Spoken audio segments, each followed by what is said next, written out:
Grocery tips para iwas ubos pera. Pero bago ko sagutin yan, ako nga po pala si Sandy, isang OFW nurse and startup online seller. So naranasan nyo na rin bang mag-grocery at mag-overspend?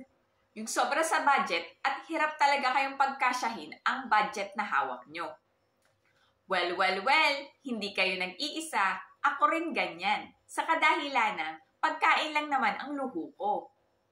Kaya naman ngayon, sinusubukan ko na rin magtipid at i-apply ang mga tips na nalaman ko at ito ang ibabahagi ko sa inyo. Mahalaga na bago ka umalis ng bahay ay may nakalista ka ng bibilin. Checklist na kailangan mo sa grocery. Dahil kung wala kang lista, lahat ng makita mo, akala mo, kailangan mo. At isa pa, para wala kang makalimutan at mabili mo lahat ng kailangan mo. Dahil pag may nakalimutan ka, babalik ka na naman, sayang pamasahe at sa susunod mong punta, makakakita ka na naman ng mga bagay na hindi na naman nakalista. Okay, next. Maglaan ng budget para sa inyong grocery. Kung ano lang ang budget mo, disiplinahin ang sarili na yun lang ang pagkakasyahin mo. Lagi lang tingnan ang lista at hindi kung ano ang makita mo. Sikaping magkumpara ng presyo. Kadalasan, ang mga sikat na brands, mas mahal yan. Pero, merong mas mura at same lang naman ang purpose. Grocery tips para iwas ubos pera ay ang pag-check ng online promo. Tulad dito sa abroad, may mga products na mas mura online kaysa sa physical store. Sabi kasi ng agent, mas pinopromote ng shop na yon ang online shopping. Kaya ini-encourage ang mga customer na mag-online transactions. So bago ka bumili, ugaliing mag-check muna online. Always buy in cash.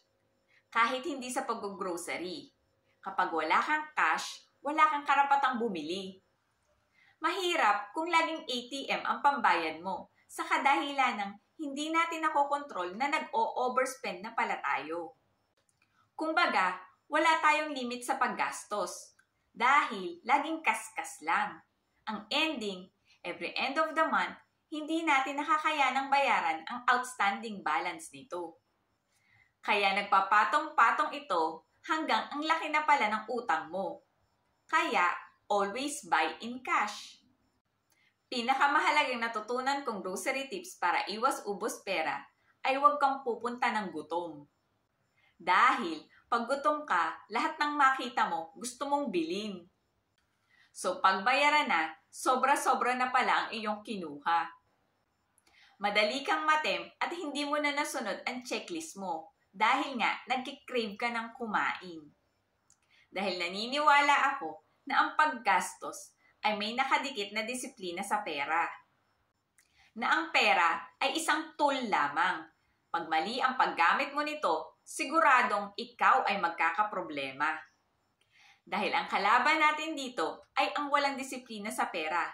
Kaya marami ang nagkakautang dahil mali ang diskarte sa paggamit nito. Kaya kung isa ka ding madiskarteng OFW, join me in our group, Madiskarteng OFW Nurse. At kung meron ka pang ibang naiisip na grocery tips para iwas ubos pera, i-comment mo lang yan sa baba at ating babalikan. At kung nakarelate ka sa video na ito, please share, like, and follow mo na rin.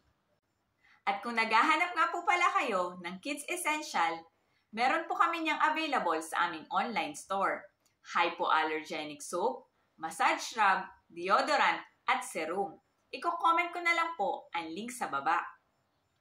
Ayun lamang po muna, hanggang dito na lang. Huwag kakalimutan, keep calm and work hard. See you on my next vlog. Bye!